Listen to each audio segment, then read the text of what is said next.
Hi, everybody. Welcome to English Digest. I'm Tom. Hi, I'm Stephanie. And it's our unit on the environment for the month of June. And today we're going to go to Spain and talk about pine trees in Spain. And I guess you can get something from pine trees called pine resin, which can be valuable in a lot of ways. I suppose you could get resin from trees here in Taiwan. There's lots of pine trees and fir trees and stuff here. I don't know about the industry regarding that resin here, but we're going to be focusing specifically on the trees in Spain. Yeah. Is there a rhyme for that? The trees in Spain grow mainly on the plain. Could I say that? The rain in Spain grows mainly on the plain. That's the tongue twister we have in English. That's from My Fair Lady, a very famous musical. Okay, very good. But I guess we could talk about all sorts of things regarding Spain, like the food there. Flan, is kind of a tasty dessert, and gazpacho is a cold soup and stuff like that. But we're not going to talk about those fun things. We're going to talk about something, well, I guess just as fun. Pine resin. It's the liquid gold of Spain's trees. So let's get to it. Let's listen to the article, and then we'll be right back.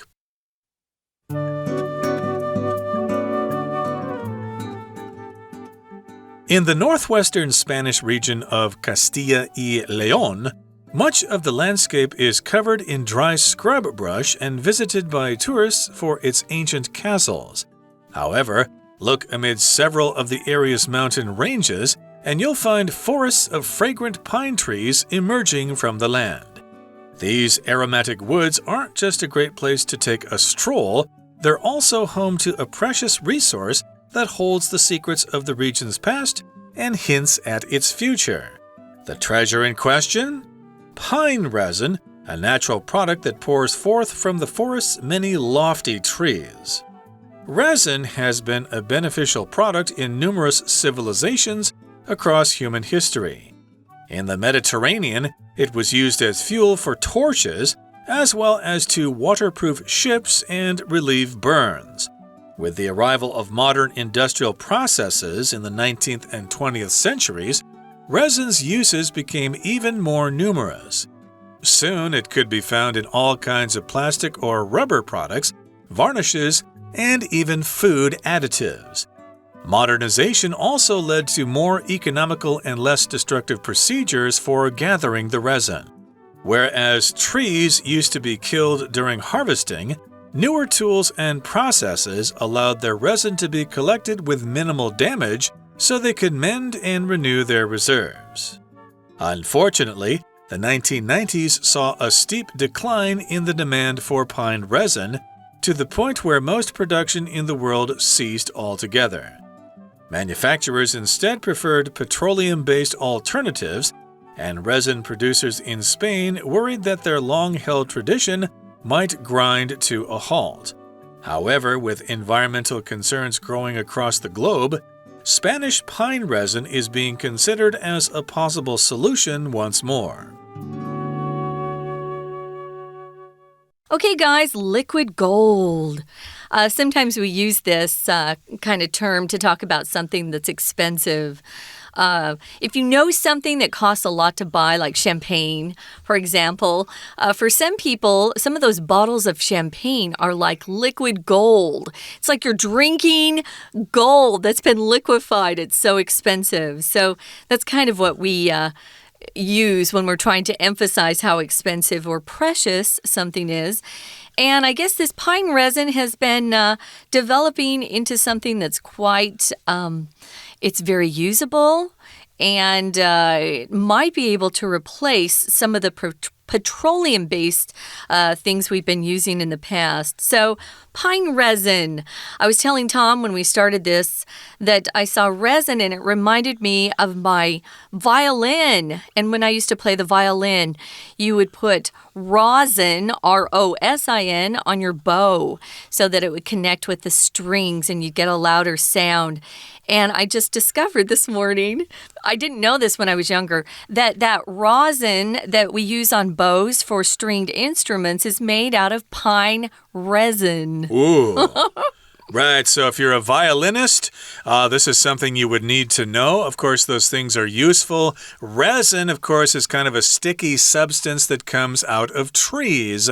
And in this particular case, we're getting resin from pine trees. And of course, there are Spanish trees that produce resin.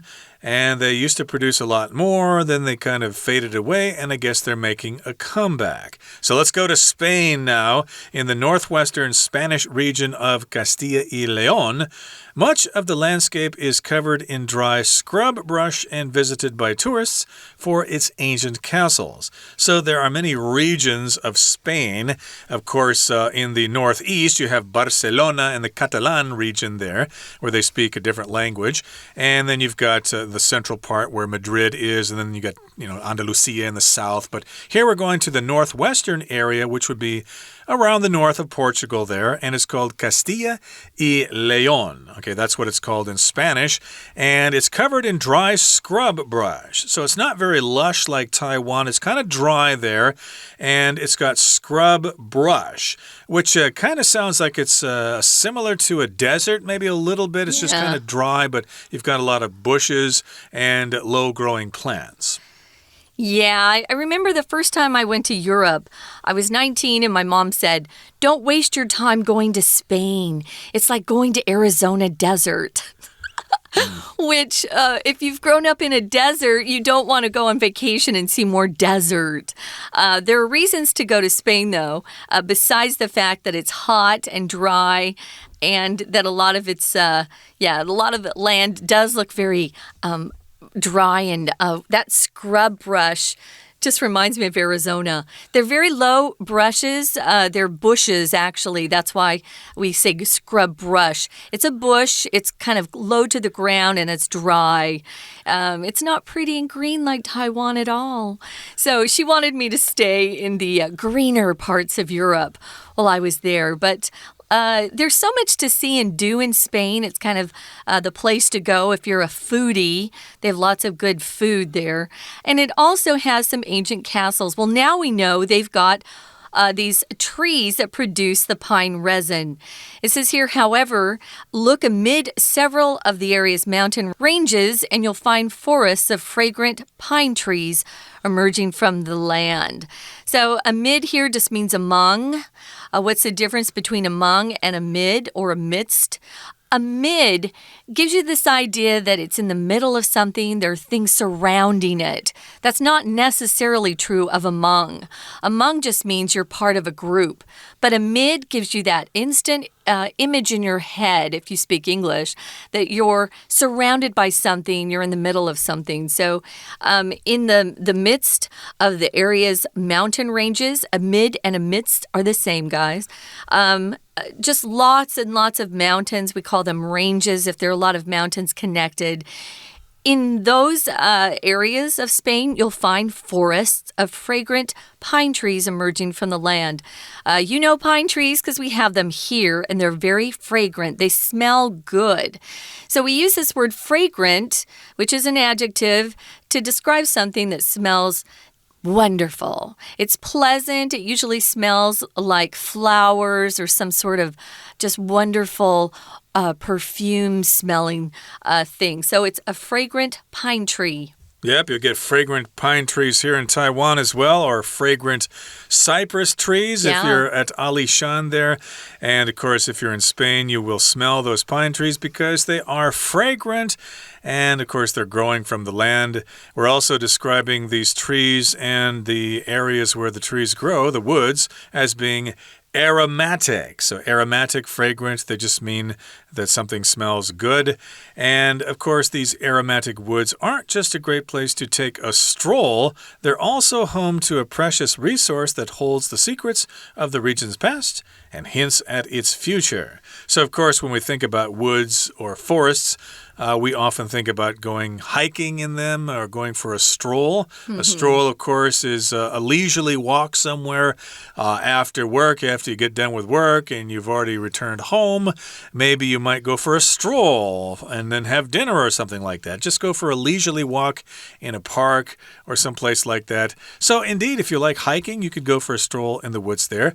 But also, they have a resource there, and they hold the secret of the region's past. So I guess the trees there were important in the history of that area, and they also might be important in the future. I see. So, yeah, it's a nice place to take a stroll. Now, the treasure in question is pine resin. The treasure in question, and that's the question, the treasure in question. That's how we'd read that sentence. In question here just means what we're discussing. So when you use it this way, the treasure we're discussing or the treasure that we're actually referring to, what is it? It's pine resin. We use in question two different ways, guys. We can either use it to say we're indicating some specific thing that we're discussing or we're referring to. For example, I could say the painting in question is by Rembrandt, or where were you on the Sunday in question? You'll often hear a question like this on a Law and Order show or a movie about law, and they're in a trial and the attorney says, where were you on the Sunday in question? Or a policeman might ask that question that way. But you can also use it to say you doubt something or you're uncertain about something. For example, Tom, I don't know about your suitability for the job. It's in question. Your suitability is in question, meaning we doubt you're suitable for this. So remember, there are two different definitions for this, usages. Here we're just saying this is indicating a specific thing we're discussing.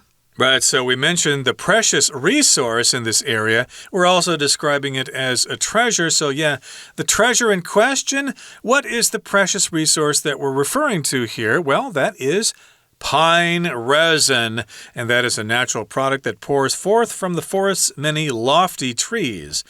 Trees can be different sizes, but if they're lofty, that means they're really, really tall. And of course, you can probably get some great experiences looking at them. Of course, they've got lofty trees in California there. Is that the Muir Woods or whatever outside of San Francisco? They've got those really tall... The redwoods is what I call them, yeah. Yeah, they're lofty trees beautiful. there. And of course, in Spain, you're going to see some great trees there. But of course, we've got this product that pours forth from them, which is this resin, which again is kind of this sticky substance that comes out from those trees. Okay, that brings us to the midpoint in our discussion for today. Let's take a breather now, take a rest, and listen to our Chinese teacher. Hello everyone, 我是派老师。今天讲解的是6月份6月23号 Unit 14 The Liquid Gold of Spain's Trees, Pine Resin。这个单元告诉我们，在西班牙西北部有许多松树林，松树所分泌的树脂就是松脂，其实妙用无穷。不过因为石化工业技术发达，大自然赏赐的珍宝逐渐乏人问津。不过几十年后，环保意识抬头，松脂又再度受到大家的重视。好，我们现在一起来看看学习重点。请看到第一段的第一句 In the northwestern Spanish region of Castilla y León, much of the landscape is covered in dry scrub brush and visited by tourists for its ancient castles. 在西班牙西北部的卡斯蒂亚雷昂自治区内，大部分景观都被干燥的灌木丛所覆盖，而且观光客也会来到这里参观这边的古老城堡。好，接下来请看到第二个句子，请同学特别注意到逗点之后 And you'll find forests of fragrant pine trees emerging from the land. 请同学特别注意到后面的 emerging 要加 ing。我们知道说 find它后面是可以加上受词补语的，而这里因为它用的是动词 emerge， 所以呢，因为是主动的，这些松树拔地而起 ，pine trees emerge， 所以呢，后面我们要加 ing， 加以变化，不可以用原形哦。好，再来，请看到第三个句子 ，These aromatic woods， 首先用来形容这些森林的。除了刚刚前面所讲的 fragrant 是指很香的、芳香的，又在一个形容词 aromatic， 是来自于 aroma。aroma 是香味的意思，这个是名词，它的形容词是 aromatic， 就是芳香的，同样是芳香的意思。这些芳香的树林其实并不只适合散步 take a stroll， 同时这些松树林也是 They're also home to a precious resource that holds the secrets of the region's past and hints at its future. Home to 其实是一个惯用语，所指的就是这里聚集了什么，或这里有很多，所以意思就是这个地方其实呢也是一个很宝贵的资源的所在地。再来，请同学特别看到第4个句子 The treasure in question. In question 就是指我们这里所提到的是，我们现在在讨论的是。We're going to take a quick break. Stay tuned. We'll be right back.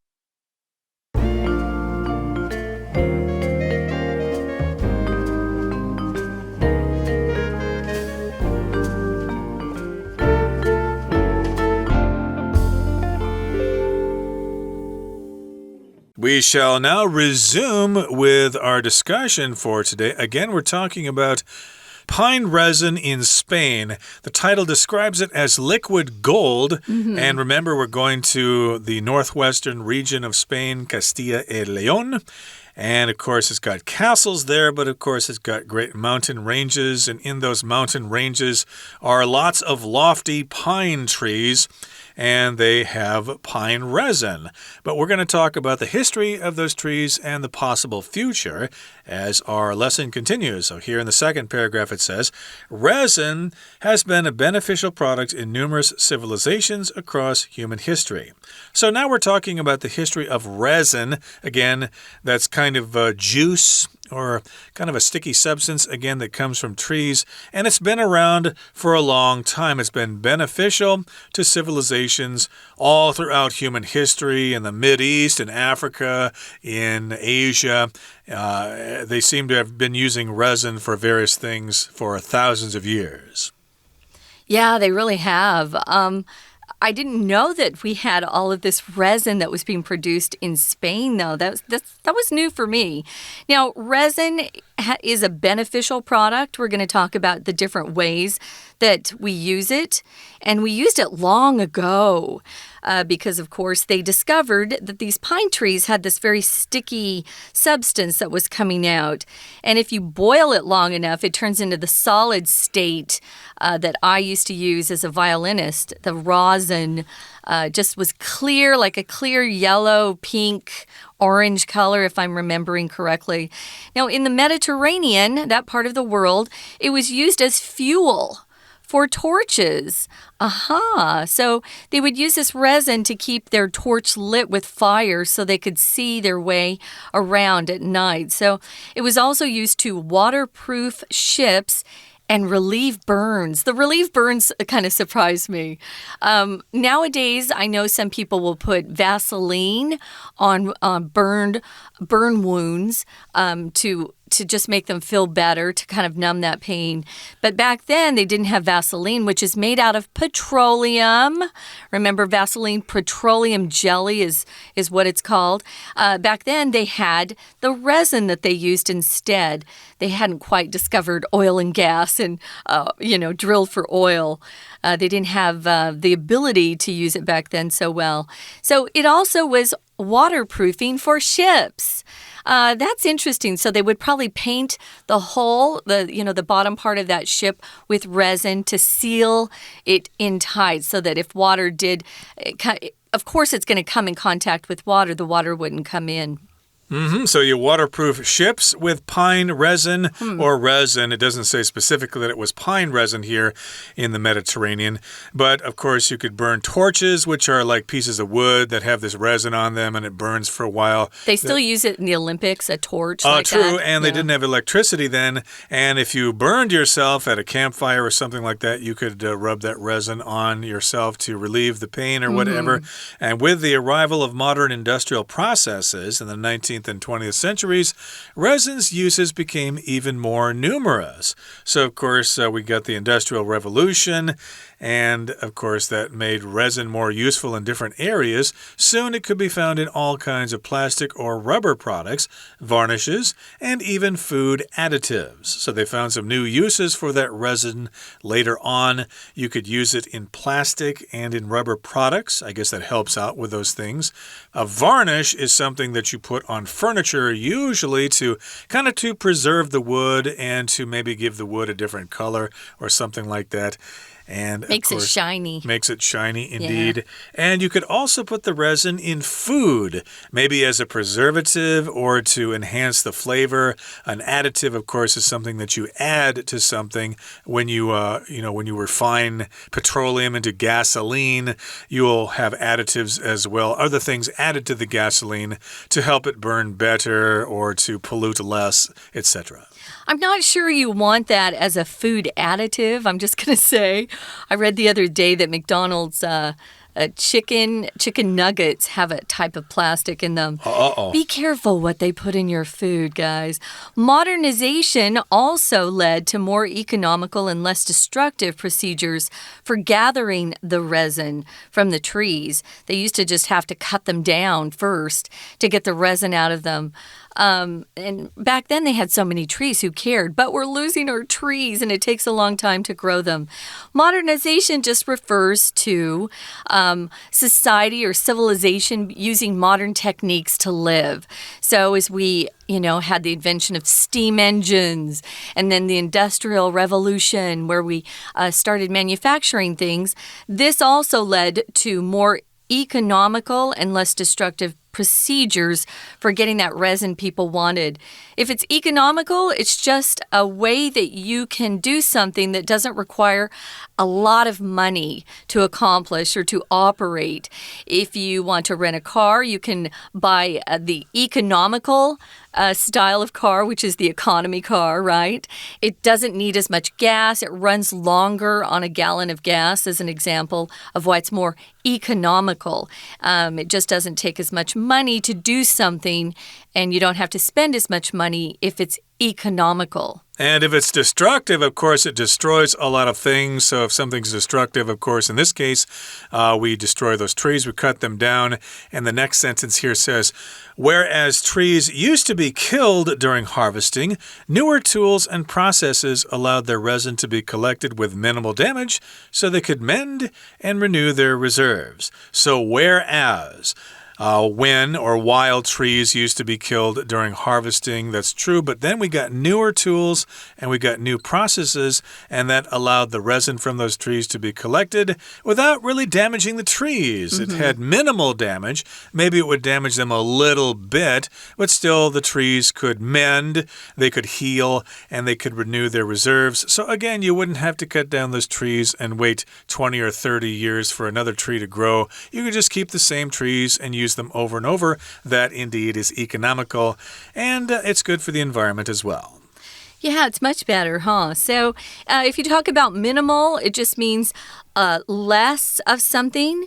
Maximum and minimum are the opposite of each other. Minimal damage is definitely preferred to the maximum damage that can be done. So you want minimal damage done to the environment as you can, because we're all trying to get along on this planet.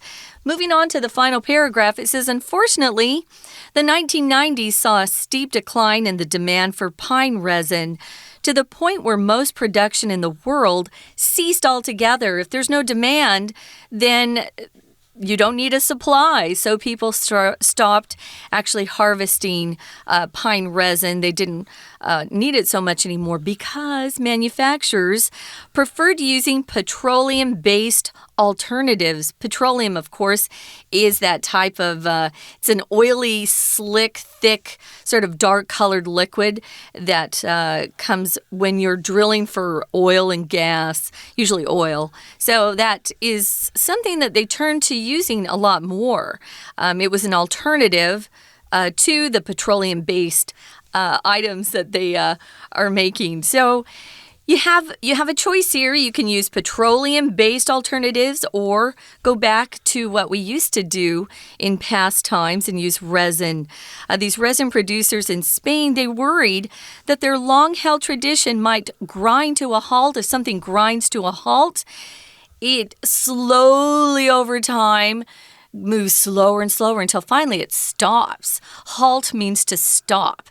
And if it grinds to a halt, think of wheels turning slower and slower until finally they don't move at all.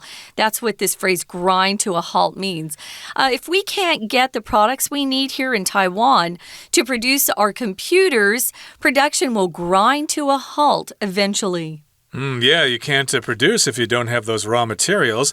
And here's the final sentence. It says, however, with environmental concerns growing across the globe, around the world, Spanish pine resin is being considered as a possible solution once more. So we've got some environmental concerns about about burning fossil fuels, and now we want to go back to using resin perhaps from pine trees. So maybe they can kickstart their economy again or their industry again with pine resin. We'll talk about this more in our next program, but right now we're going to listen to our Chinese teacher. 接着请同学看到第二段。第二段这里说到 In the Mediterranean. Mediterranean 指的就是地中海，可这里呢所指的是它沿岸的国家。In the Mediterranean, it was used as a fuel for torches. 就是松枝其实呢是拿来当作火把的燃料 as well as to 那前面讲了一个用途就是火把的燃料，后面是用不定词片语来说明第二个用途。第二个用途就是 to waterproof ships， 这些船只其实是需要做防水的，用什么材质来做防水呢？就是松枝，这里的 waterproof 是动词的用法。再来，还有第三个功能 to relieve burns， 就是如果有人被烧伤、烫伤了，我们就可以用松枝来缓解这个伤痛所造成的痛苦。再来，请同学看到第六个句子。第六个句子 Whereas trees used to be killed during harvesting, newer tools and processes allow their resin to be collected with minimal damage.So they could mend and renew their reserves. 这句话的意思是，尽管树木曾经会在收割过程当中受到砍杀，新的工具和程序可以让树枝在树木最小的损害当中可以收集起来，以便松树之后可以修复，而且呢还可以延续树枝的蕴藏量。这里请同学特别注意到两个子句是用 whereas 来做连结。那我们知道说 whereas 所连结的前后两个子句是很鲜明的对比。过去其实呢就是这些松树它受到砍伐，而后面呢则指现在的做法是比较不会让他们受到严重的伤害，还可以再蓄积更多的树枝。这样子的对比我们用 whereas 来做连结。好的，再来请同学看到下面第三个句子 However, with environmental concerns growing across the globe， 请同学特别注意到这里的 with 并不是表示后面的 environmental concerns 是个工具，这边 with 其实是附加说明的用法，让我们知道主要子句是在什么样的状况之下，还有什么要补充说明的。后面的主要子句是说 Spanish pine resin is being considered as a possible solution once more， 而前面的 with 就是补充说明 with environmental concerns growing across the globe。 以上就是我们针对第一天课程内容所做的中文讲解，谢谢大家。That's it for today, everybody. But as promised, we're going to continue talking about this topic in our next program. Please join us then. From all of us here at English Digest, I'm Tom. I'm Stephanie. Goodbye. Bye.